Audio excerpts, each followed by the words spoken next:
नमस्कार दोस्तों, Shiv Shakti YouTube channel में आपका स्वागत है। आज के विषय में हम बात करेंगे कौन सी ऐसी सात शक्ति की पूजा करे बगैर हमारी इष्ट की सेवा पूजा हमें नहीं मिलती या हमारी सेवा पूजा उनको स्वीकार नहीं होती।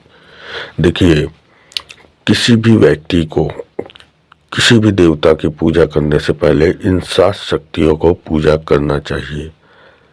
चाहे वो आप बाबा भोलेनाथ की पूजा करते हैं या माता काली की, माता दुर्गा की या माता वैष्णो की या माता बगलामुखी की, आप किसी भी देवी देवता की पूजा करने से पहले इन सात शक्तियों का पूजा नहीं करते तो आपको आपके इष्ट की कृपा नहीं मिलती। कौन सी सात शक्ति है? अगर आप इन सात शक्ति को नहीं मनाओगे, इनको भोग प्रसाद नहीं दोगे, इनकी पूजा नहीं करोगे, तो आपको वो शक्तियाँ कभी नहीं मिलेगी जो आप चाहते हो। आप चाहते हो कि मैं सवारी आए, मैं गद्दी लगाऊं, मैं दरबार लगाऊं, मैं संकट काटूं, मैं लोगों का जग कल्याण करूं भगवान के द्वारा, तो वो आपको कभी नहीं मिलेगी। कई लोगों का आपने सुना होगा कि मैं तो 1.5 साल हो गया, 2 साल हो गया, 3 साल हो गया पूजा करते करते, कुछ नहीं मिला, क्योंकि आपने उन शक्तियों को मनाया ही नहीं और आपने उन शक्तियों का पूजा ही नहीं किया, तो वो शक्ति आपको रोक देती है। आप कहीं ना कहीं देखे होंगे कि आपके घर में कोई मेहमान आने वाला है तो वो आ नहीं पाता समय पे, इस समय पे आऊँगा मैं, 2 बजे आऊँगा, तो 2 का 4 हो गया। क्यों हो गया?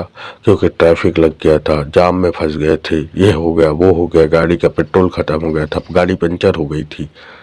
तो उसी प्रकार से ये शक्तियाँ आपको, आपके इष्ट को आप तक पहुंचने में रोक देती हैं। क्यों रोक देते हैं? क्योंकि आपने इनकी सेवा पूजा भोग प्रसाद नहीं दिया।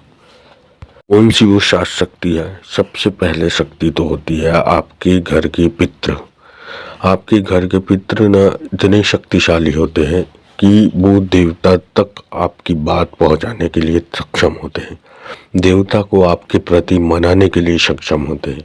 आप अगर कहीं ना कहीं उनको भोग प्रसाद दिए हैं, आप उनके लिए पितृ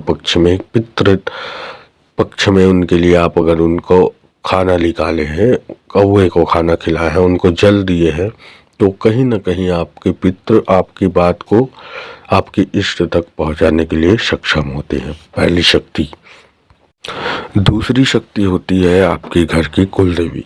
देखिए, कुल देवी आपके घर के मेन चौखट में विराजमान होती है, आपके मेन दरवाजे में रहती है, ऊपर की तरफ राइट साइड में। ठीक है, राइट साइड में आपके घर की कुल देवी विराजमान होती है। और कुल देवी आपके घर की सबसे पहले प्रथम पूजनी है। देखिए, आप अपने माता पिता को जिस तरीके से दर्जा देते हैं ना, उन्हीं तरीके से दर्जा आपने अपने कुल देवी देवता को देना आपको जरूरी है। क्योंकि देखिए, ये भी आपके घर की कुल देवी आपके इष्ट को रोकने के लिए सक्षम है। क्यों? क्योंकि आप उनको ही नहीं पूज रहे हैं जो आपके घर के हैं, और आप बाहर वाले को बुला रहे हैं, तो वो कहीं ना कहीं रुष्ट हो जाती है और आपको आपके इष्ट तक आपकी सेवा पूजा पहुँचने नहीं देती। तीसरे होते हैं आपके घर के कुल देवता। कुल देवता को भी आपको मनाना बहुत जरूरी है, उनका भोग प्रसाद निकालना बहुत जरूरी है। देखिए, कभी भी आप साधना में बैठ रहे हैं, कोई भी साधना ले रहे हैं, सौम्य साधना, उग्र साधना, तो आप पहले अपने कुल देवी देवता को एक दिन पहले उनका जो भी भोग प्रसाद चढ़ता है उनको आपको चढ़ाना है, उनको मनाना है कि मैं ये कार्य करने जा रहा हूँ, कुल देवी देवता कृपा करके इसकी साक्षी बने और इसमें मुझे सफलता प्रदान करिए। देखिए, मैंने कुल देवी देवता के ऊपर से एक और वीडियो बनाई है, उसको मैंने यूट्यूब में डाल दिया है, देख लेना आप, या तो मैं लास्ट में उसका लिंक डाल दूंगा, आप ज़रूर से देख लेना। ठीक है। चौथा होता है ग्राम खेड़ा देवता। ग्राम नगर देवता भी कहा जाता है, ग्राम खेड़ा देवता भी कहा जाता है, और ग्राम द्वारपाल बाबा भी कहा जाता है। ठीक है। चौथा होते हैं ये, इनको आप नहीं मनाते तो आपकी इष्ट अगर कहीं से भी आते हैं ना, तो उनको रोकने के लिए ये भी सक्षम होते हैं, क्योंकि इनके परमिशन के बगैर गांव में कोई भी शक्ति प्रवेश नहीं कर सकती। गांव में, आपके नगर में, आपके जो वार्ड है, शहर है, उसमें भी खेड़ा देवता कहीं ना कहीं होते हैं। आप बड़े बुजुर्गों से पूछोगे ना तो आपको पता चल जाएगा। इनको भी मनाना बहुत जरूरी होता है। पांचवी शक्ति होती है चौराहा वाली माता। देखिए, चौकानन, माता मदानन, चौराहा वाली माता, ये तीनों एक ही है, इनके नाम अलग हैं, ठीक है। इनका भी बहुत ज़्यादा अहम रोल होता है, क्योंकि जब आप साधना पे रहते हैं ना, तो आपकी जो इष्ट है वो कहीं से भी आ सकते हैं, तो ये भी रोकने के लिए सक्षम होते हैं। और अगर आप पर कोई अला बला करते हैं साधना के दौरान, तो भी उससे भी आपको माता चौकानन बचाती है। इनका भी अहम रोल है। अगर आप इनको भी नहीं मनाते तो कहीं ना कहीं आपको आपकी इष्ट की कृपा नहीं मिलती। और छठे स्थान पे हैं गणेश जी महाराज। देखिए, भगवान गणेश विघ्न हरता भी है और विघ्न करता भी है। अगर आप उनको नहीं पूजते तो वो आपकी सेवा पूजा या साधना में विघ्न डालते हैं, ठीक है। और अगर आप उनको पूज लेते हैं तो आपकी सेवा पूजा या साधना में कोई विघ्न आता है तो आने से पहले भगवान गणेश वो विघ्न हर लेते हैं। देखिए, भगवान गणेश को उपाधि मिली है कि प्रथम पूज्य तुम होगे। कहीं भी अगर कुछ भी पूजा कार्यक्रम होता है तो प्रथम पूज्य तुम होंगे। उनको सभी देवी देवता से आशीर्वाद मिला है, तो भगवान गणेश को भी मनाना, उनकी सेवा पूजा करना, उनका भोग प्रसाद लिखना बहुत ज़्यादा जरूरी है, ठीक है। सातवीं और अंतिम शक्ति, सातवीं और अंतिम शक्ति होती है गुरु।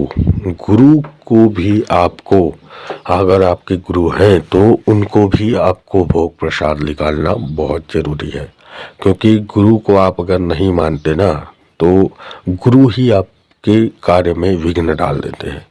आपके पास अगर गुरु नहीं है, आप कोई छोटी मोटी साधना कर रहे हैं, कुल देवी देवता साधना कर रहे हैं या पितृ साधना कर रहे हैं, तो भगवान शंकर को आप गुरु बनाकर, उनको गुरु के रूप में साक्षी मानकर आप उनका भोग प्रसाद निकाल सकते हैं और उसके बाद आप साधना कर सकते हैं। देखिए, भगवान शंकर पूरे जगत गुरु हैं, ठीक है।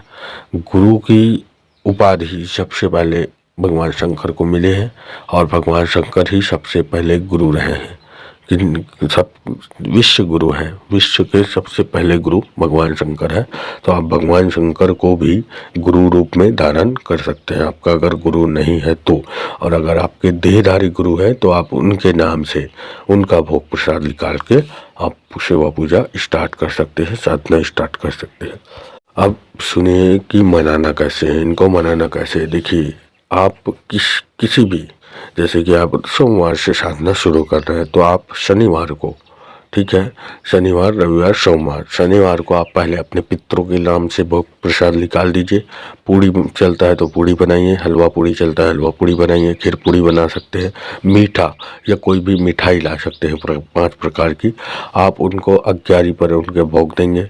उसके बाद रविवार को आप सभी देवी देवता, जो 6 आपके देवी देवता है, कुल देवी देवता, ग्राम देवी देवता, चौकानन, माता चौकानन, भगवान शिव, भगवान गणेश, आपके घर के कुल देवी देवता, इनको आप रविवार के दिन इनका भोग प्रसाद दे सकते हैं। उसके बाद आप सोमवार से अपना साधना स्टार्ट कर सकते हैं। आपको कोई विघ्न नहीं आएगी, आपकी सिद्धि शक्ति बहुत जल्दी होगी, आपकी इष्ट कृपा होगी और साथ ही साथ इन 7 देवी देवता का भी कृपा होगा।